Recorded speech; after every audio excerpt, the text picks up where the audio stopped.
Hi, my name's Nick and I'm part of the SolarEdge UK team. In this instructional video, I'll be showing you how to onboard the new SolarEdge 1 controller. The first step of the onboarding process is to add the PV lead inverters. Select Add Discovered Lead Inverters from the menu. Two inverters have been identified on the same network as the 1 controller. Before onboarding the inverter of choice, navigate via SolarEdge Go to the commissioning wizard. Here you must ensure that Modbus TCP has been enabled. Access site control and switch on the Modbus TCP port.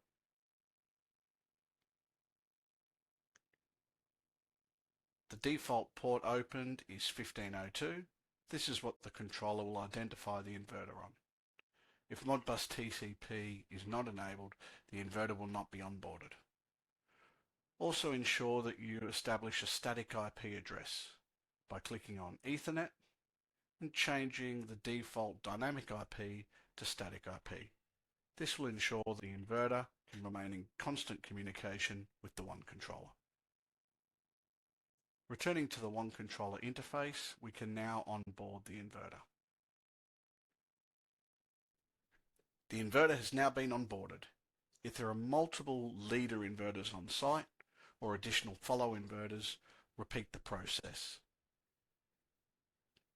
The next step is to configure the import-export meter. Click on the meter of choice. In the UK, the SolarEdge energy meter requires a selection of watt node. Select the path of choice, either RS4851 or RS4852. The default baud rate will be 9600 and the Modbus ID will be defaulted to 2. Choose your meter type, in this case import-export, and set your CT ratios.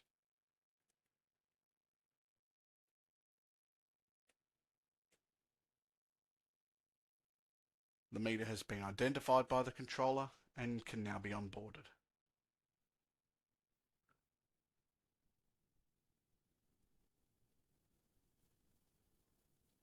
Clicking on the energy meter, you're able to see the current flow per phase and the power factor per phase. Use this to ensure that the meter is configured correctly. The next part of the process is to define an energy management strategy.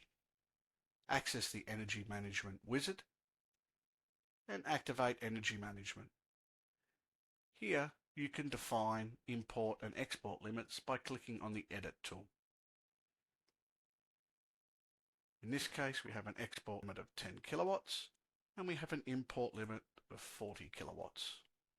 You can also set production limits and alter the minimum state of charge and the maximum state of charge for the battery.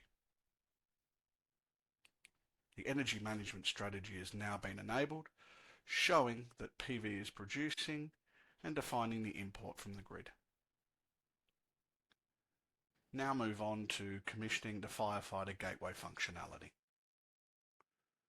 First step is to add emergency inputs. We can define the name of choice. We can select the input.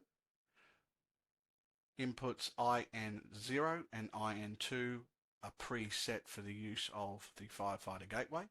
In this case, IN0 will be selected, and we should choose normally closed.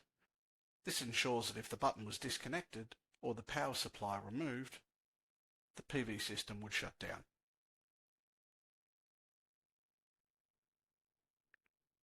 Clicking on the fire alarm signal, we can see that the stop signal is false, meaning that PV system will be producing.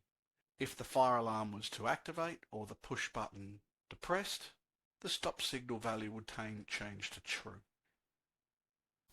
Before leaving the firefighter gateway widget, ensure that the firefighter gateway toggle has been switched on.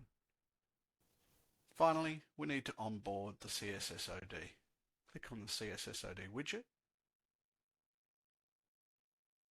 Click on the tab and confirm your selection. The One controller will identify the IP address of the CSS-OD and onboard. Sensors can also be added now with the SolarEdge One controller. Click on the sensor widget, select your sensor from the drop-down menu, choose Modbus RTU as your wiring method, define the path, the baud rate, the parity, and the device ID. This is important to note, and name the device. Continue forward and you'll be able to onboard your sensor. You've now successfully completed onboarding the One controller. The CSS-OD has been defined, the meter and the PV has been added, an energy management strategy has been defined, and the firefighter gateway tested and confirmed as functional. Thanks for choosing SolarEdge. I trust this video has been helpful.